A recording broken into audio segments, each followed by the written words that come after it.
బాపట్ల జిల్లాలో ప్రేమోన్మాది దారుణానికి పాల్పడ్డాడు.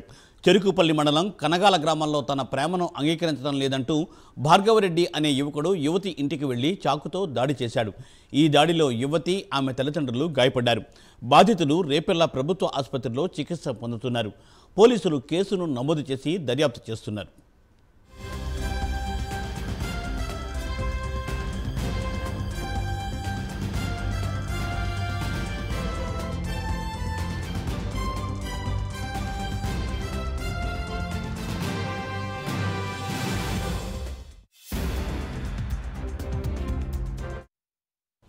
బాపట్ల జిల్లాలో ప్రేమోన్మాది దారుణానికి పాల్పడ్డాడు. తల్లిదండ్రులను అలాగే యువతిని కూడా ప్రేమోన్మాది కత్తితో దాడి చేశాడు. ఈ దాడిలో యువతి తల్లిదండ్రులు అందరూ గాయపడ్డారు. బాధితులు రేపల్ల ప్రభుత్వ ఆసుపత్రిలో చికిత్స పొందుతున్నారు.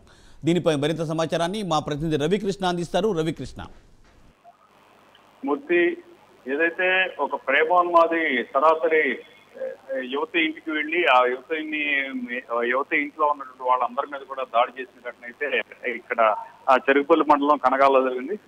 ఈ కనగాల గ్రామానికి చెందినటువంటి 16 ఏళ్ల విద్యార్థిని, అంటే మైనర్ విద్యార్థిని గత కొంతకాలం నుంచి కూడా ఆమెని భార్గవరెడ్డి అని రాజోలకు చెందినటువంటి యువకుడైతే వేధిస్తున్నటువంటి క్రమంలో తల్లిదండ్రులు అయితే ఈ విషయం తెలిసి ఆ విద్యార్థిని అయితే మాత్రం చదువు కూడా మానిపించి ఇంట్లో ఉంచినటువంటి పరిస్థితి. ఈ నేపథ్యంలో ఈ రోజు తెల్లవారుజామున వాళ్ళ ఇంటికి వెళ్తాం జరిగింది. ఇంటికి ఒక ఫ్రెండ్ తో కలిసి ఇంటికి వెళ్ళి ఇంటిలోకి వెళ్ళడమే కాకుండా ఆ తల్లిదండ్రులను కూడా బెదిరించాడు. ఈ అమ్మాయిని ప్రేమిస్తావా లేదా అని అడిగినటువంటి క్రమంలో విద్యార్థిని అయితే మాత్రం తాను ప్రేమించే ప్రసక్తే లేదని, నువ్వు ఇంట్లో నుంచి వెళ్ళిపోవాలన్న సందర్భంలో వాళ్ళ తల్లిదండ్రులు ఇద్దరు కూడా వచ్చి అతన్ని బయటికి వెళ్ళవలసిందిగా వాళ్ళు అన్నటువంటి క్రమంలో ఒక్కసారిగా కూడా తనతో పాటు తెచ్చుకున్నటువంటి కత్తితో వాళ్ళ మీద దాడి చేసి విచక్షణారహితంగా కూడా దాడికి పాల్పడ్డాడు. దీంతో తండ్రికి తీవ్రమైనటువంటి గాయాలైనవి.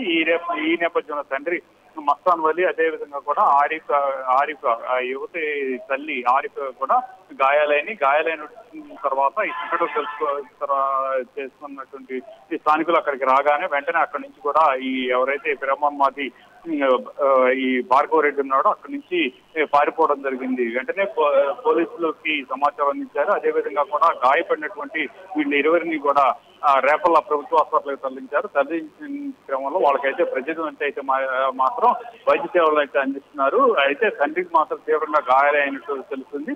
ఈ కేసు నమోదు చేసుకున్నటువంటి పోలీసులు అయితే మాత్రం దర్యాప్తు అయితే చేస్తున్న పరిస్థితి. Thank you Ravikrishna, thanks for update.